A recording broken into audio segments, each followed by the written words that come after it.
നമസ്കാരം. ഒരു പാട്ട് ഒരു കഥയിലേക്ക് സ്വാഗതം.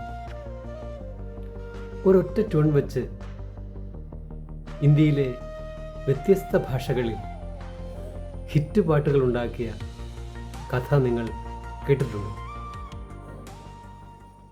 1982 ബാലു മഹേന്ദ്ര ഓളങ്ങൾ എന്ന സിനിമ ചിത്രീകരിക്കുമ്പോൾ ഒരു കുട്ടിയുടെയും അമ്മയുടെയും വൈകാരിക ബന്ധം കാണിക്കാൻ തികച്ചും വ്യത്യസ്തമായ ഒരു ഈണം വേണമെന്ന് ഇളയരാജയോട് ആവശ്യപ്പെട്ടു. അതിനായി പണ്ടുകാലത്ത് ഗ്രാമങ്ങളിൽ കുട്ടികൾ പാടി വന്ന തുമ്പിതുള്ളൽ പാട്ടുകളുടെ അതേ താളവും ഈണവും മനസ്സിൽ വെച്ചാണ് ONV കുറുപ്പ് സാർ ഇതിലെ വരികൾ കുറിക്കുന്നത്. തുമ്പിവാ തുമ്പക്കുടത്തിൽ തുഞ്ചത്തായോജാലിടാം ആകാശ പൊന്നാലെ നിരകളെ ആഴത്തിൽ തൊട്ടേ വരാം ആകാശ പൊന്നാലെ നിരകളെ ആഴത്തിൽ തൊട്ടേ വരാം തുമ്പിവാ തുമ്പക്കുടത്തിൽ തുഞ്ചത്തായോജാലിടാം. എന്നാൽ റെക്കോർഡിംഗ് സ്റ്റുഡിയോയിൽ നടന്നത് മറ്റൊരു അത്ഭുതമായിരുന്നു.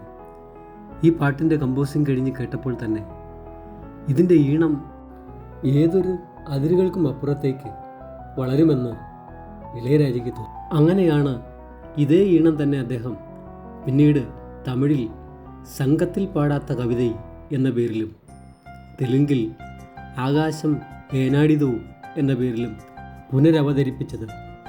അത്രയും കൊണ്ട് തീർന്നില്ല. വർഷങ്ങൾക്ക് ശേഷം സാക്ഷാൽ അമിതാഭ് ബച്ചൻ നായകനായ പാ എന്ന സൂപ്പർ ഹിറ്റ് ഹിന്ദി ചിത്രത്തിലും ഗും സം ഗും എന്ന ഹിറ്റ് ഗാനമായി ഇളയരാജ ഉപയോഗിച്ചത് ഇതേ പഴയ തുമ്പീവായുടെ മാസ്മരിക ഈണം തന്നെയായിരുന്നു.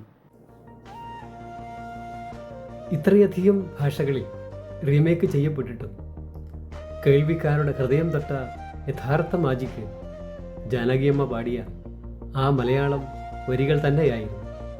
നിങ്ങളിൽ ഈ 4 ഭാഷകളിലെയും പാട്ടുകൾ കേട്ടിട്ടുള്ളവർ ആരാണെന്ന് കമൻറ്റിൽ പറയുമല്ലോ. മറ്റൊരു അറിയാ കഥയുമായി അടുത്ത എപ്പിസോഡിൽ നമുക്ക് കാണാം. നന്ദി.